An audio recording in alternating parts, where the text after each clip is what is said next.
Hello, sports fans. Welcome to Super Sports Central. Today, we have my Week 6 college football predictions. So last week, I had a record of 13-5, which brings my overall record on the season to 88-18. Starting off this week, we have Michigan at Indiana. So Indiana had a good start to their season, starting off 3-0, but they have dropped their last two games.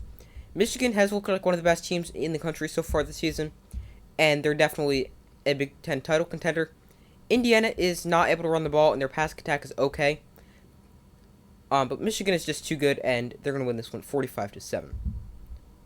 Next up, we have TCU visiting Kansas. So somehow both these teams are ranked.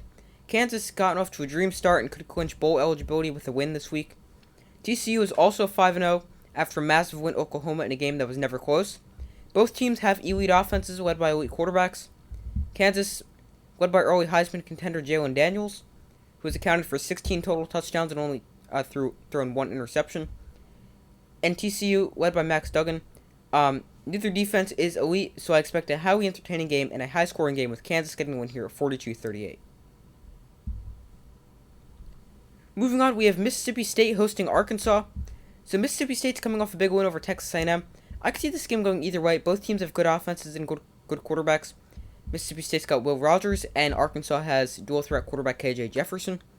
So now both teams are trending in opposite directions. Arkansas is coming off 2 straight losses, while Mississippi State is 1-2 straight. The Arkansas secondary isn't amazing, so Mississippi State also has a good quarterback who ranks 3rd in the nation in passing yards in Will Rogers, as I mentioned before. So Mississippi State will get the win here 33-26. Up next, we have Tennessee going to LSU. So this is a big test for Tennessee on the road at another good opponent in the SEC. So Tennessee is one of the best offenses in the country, averaging 48.5 points per game.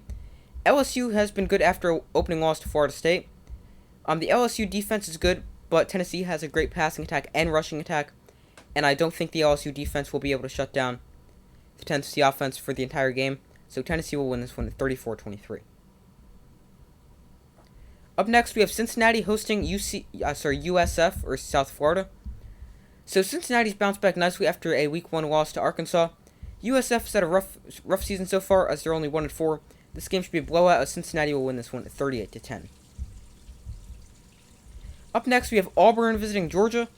So Georgia now 2 bad performances in a row. First Kent State, and now they should have lost last week to Missouri. Georgia is now at home, and they should easily beat a not very good Auburn team by a score of 38-3.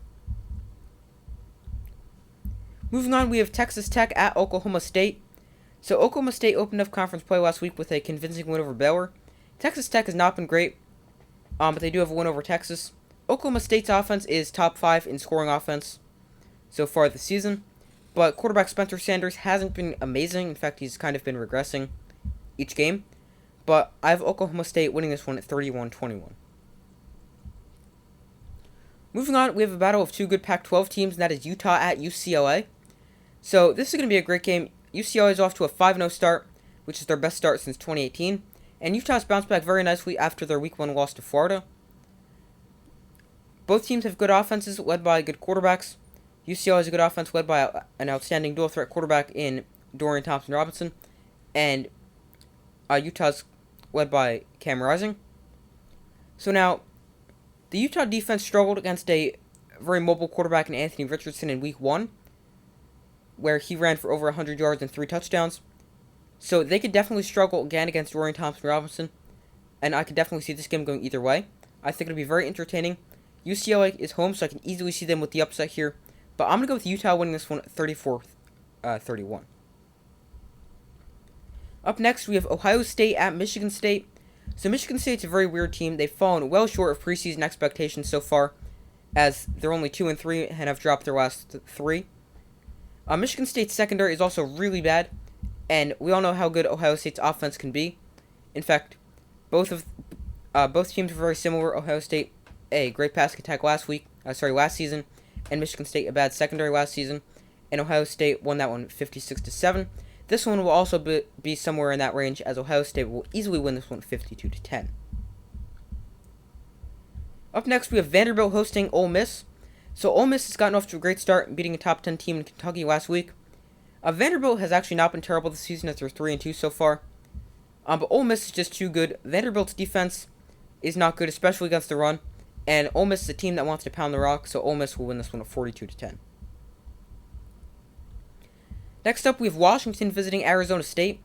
So Washington is coming off a loss on Friday to UCLA, but quarterback Michael Penix Jr. leads the nation in passing yards, and Arizona State just is not very good, so Washington will bounce back from their loss last week, winning this one 49-14.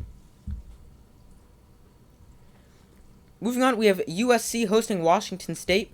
So I think this is going to be a good test for USC. Some people think this is going to be a blowout, but I disagree. I think this should be a pretty close game. Both teams have good offenses and good quarterbacks. Neither team with the amazing defense, but I have USC winning this one as their offense is just too good, as they're going to get the win here 41-28. Up next, we have Kentucky hosting South Carolina. So Kentucky's coming off a disappointing loss to Ole Miss, and South Carolina is 4-2. But quarterback Spencer Rattler has turned the ball over quite a bit so far, and it's going to be tough for South Carolina to win, especially if they keep giving Kentucky extra possessions. So I have Kentucky winning this one 34-20. Moving on, we have Clemson at Boston College. So Clemson got a big win over NC State last week in their first true test of the season. Clemson should dominate the line of scrimmage in this game. Especially their defensive line should dominate Boston College's offensive line, which is really bad. Boston College has a good quarterback in Phil Jakovic and wide receiver in Zay Flowers, but that is essentially their entire offense. So Clemson should easily beat Boston College, winning this one 49-7. Moving on to the Shamrock Series, which will be played in Las Vegas at Allegiant Stadium, we have Notre Dame against BYU. So Notre Dame got off to a really bad start this season, losing to Ohio State and Marshall, but they've bounced back nicely, beating Cal and convincingly beating North Carolina. BYU's also gotten off to a good start. They beat Baylor, but then were destroyed by Oregon. So BYU's defense isn't that great, and Notre Dame's offense isn't amazing, but they're good, as they showed last week against North Carolina, where they put up over 40 points. The BYU offense is good, led by a good dual-threat quarterback in Jaren Hall, but they're going up against a very good Notre Dame defense. So I have Notre Dame winning this one in Las Vegas by a score of 38-23. Up next, we have Wake Forest hosting Army. So Wake Forest has their only loss being to Clemson, and Army's 1-3 with their only win over an FCS opponent. And they also don't have a really good defense, and Wake Forest has an elite offense, so Wake Forest will easily win this one 51-16. Up next, we have Kansas State at Iowa State. So Kansas State has beaten Texas Tech and Oklahoma in back-to-back weeks. Iowa State had a really bad game last week where they lost 14-11 to Kansas. Kansas State is going on the road to Iowa State, so I can easily see an upset here, but I have Kansas State with the win here at 31-28. Up next, we have Florida State visiting NC State. So both teams are coming off losses. Florida State lost to Wake Forest and NC State lost to Clemson. NC State needs to be able to slow down the Florida State's elite run game, which averages over 200 yards per game.